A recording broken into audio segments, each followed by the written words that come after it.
আপনারা দেখতে পাচ্ছেন যে আমার এই পেজের মাধ্যমে দেখতে পাচ্ছেন সরাসরি যে কিভাবে সনাতনীদের দাবি দাবার না মেনে নেওয়া আজকে যে রংপুর বিভাগে যে বিক্ষোভ সমাবেশ চলছে সনাতনীদের দাবি দাবা না মানা পর্যন্ত তারা ঘরে ফিরবে না। 8 দফা 8 দাবি মানতে হবে। এখানে ঝগড়া বিবাদ নয়।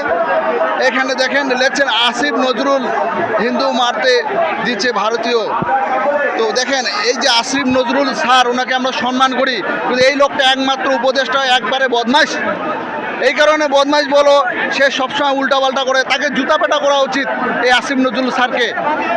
সে স্যার হওয়ার যোগ্য না। সে সবসময় সনাতনীদের বিপক্ষে উল্টাপাল্টা কথা বলে।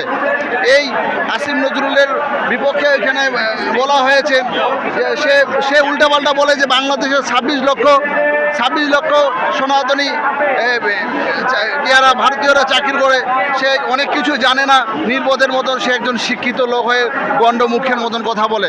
তা আমি এই প্রোগ্রামটা আপনাদের মাধ্যমে দেখাতে চাই, সোশ্যাল মিডিয়াতে দেখাতে। এমনকি আমাদের কোনো টিভি মিডিয়া চ্যানেলও আমাদেরকে কিন্তু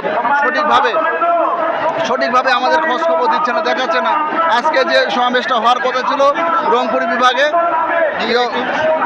জেলা স্কুল মাঠে, সেই জায়গায় কিন্তু প্রোগ্রামটি হয়নি।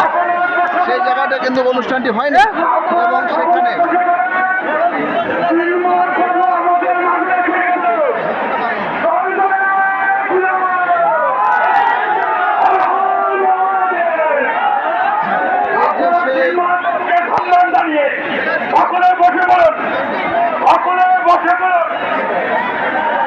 এই যে কলেজ মাঠের এই জায়গা, সকলের প্রতি বিনম্র অনুরোধ করছি, ধৈর্যশীল হয়ে অস্থির হবেন না, সবাই স্থিরভাবে বসে পড়ুন। এই সেই মাহিগঞ্জ কলেজ মাঠ, যেখানে